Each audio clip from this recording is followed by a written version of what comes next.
YouTube, yo, welcome back to Sneaker Reaction Podcast. We're happy to have you guys back. Welcome. This is the King of the Universe, StreakerReactionWithStreetJupiter. We're back with another banger, man. So welcome to the part 2 of the Reebok history. Right? So now, spoken about the first part of the history. This is the second part, just like the early 2000s to now. And got a lot of things to say, got a lot of things to share, and it's quite crazy, eh? And before I get into this video, I want to talk about my favorite flavor, Calaman's Aquile Viv. It's a sports drink, hydration, whatever it is that you want to use it for, just use it. It's good. A shit. So this one, it's the topic of it is actually change of ownership, right? So breakdown before the change of ownership, right? So by the early 2000s, Reebok was very successful at that time, making successful reigns, successful campaigns, advertising campaign. It was so successful that by 2004, it was sponsoring the National Hockey League, which is a CCMA, something like that, the Nessie, somewhere there. It was doing that. And then by 2005, Adidas brought Reebok as a subsidy. But at that time, Adidas still continued its operation separately from Adidas. Adidas was still pushing its own thing, and Reebok was still pushing its own thing at that time. And when the ownership happened, Adidas really acquired every single thing that has to do with Reebok. Its deals, its money, its profits, every single thing, to a point that in 2006, Adidas took over everything Reebok was doing in the NBA, the uniform, basically the whole ownership, everything even the uniform, gone. Adidas took over, and that happened in 2006. And then by 2010s, Reebok partnered up with CrossFit, and then by CrossFit, and so in 2013, it acquired another partnership with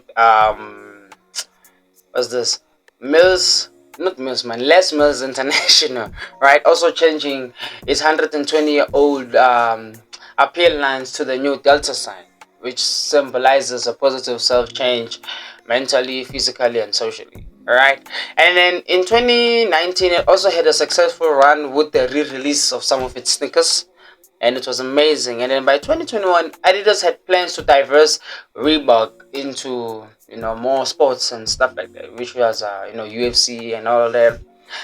By doing so, certain brands started getting interested, but the brand that actually approached Adidas was the Authentic Group, Authentic brand group, and its its offer was finalized on the 1st of March 2022.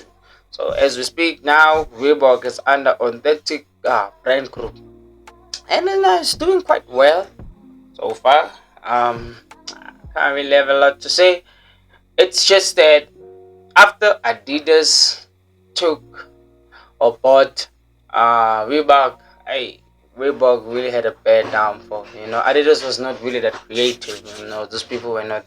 I ain't gonna lie. I'm not gonna sit here and lie to people and be like, hey, what, man? We all know Adidas didn't really have much, going on.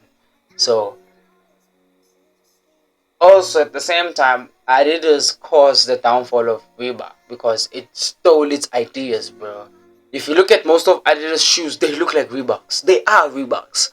You understand? You look at what's this? There's this Adidas shoe that looks like a Reebok Classic. It's the newer ones. It's also the reasons why I'm not a fan of Adidas, because Adidas doesn't have creativity. It likes stealing stuff from other brands. That's what Adidas is known for, until Kanye West came into the picture and created something new under Adidas, which made it fly. But in terms of branding, in terms of creativity, Adidas sucks. Me personally, yes, I've seen Adidas sneakers, and I'm not gonna lie and say, hey, but listen, sometimes you gotta look at specifics. Sometimes you gotta look at the details of certain items, and you see like Bape and Nike, they're the same. I mean, Bape and Air Force, they're the same. You look at classics, Reeboks and some of these Adidas shoes, they literally look the same from the design to the fit. And then when I told people like, yo, I was like, yo, Reebok gave birth to a lot of things that is going on. And people like, oh, bro, you lying and stuff like that. I'm like, on some real shit. You know, so this is the second part of Adidas, and I mean the second part of Reebok as to where it is, and then I will be dropping a third one. Now I want people to know this. On the third video, I am going all out based on what I think and feel, because the first one was just, you know, obviously the facts. I had to state the facts, and a little bit of my opinions too. But like Reebok, I mean Adidas would have never survived if we've never bought Reebok. And at the same time, I'm also gonna dig deep, dive in, and get more information as to why Reebok sold its ownership to Adidas. First, need to get that clear before I comment, because I don't want to be saying this and then next minute there's, yeah, understand. So like I said, although this is an opinionated platform, we also need to understand and know that there are facts to most of these things. You understand? So, you know, man, you know me. I like doing this. It's gonna be an amazing week. So, yo, make sure that you follow me on all of my social platform, Instagram and TikTok. Spam the comment section, man. You know what I mean? So, you know the words I like saying before closing every YouTube channel. In the favorite words of StreakyJupiter. Adios.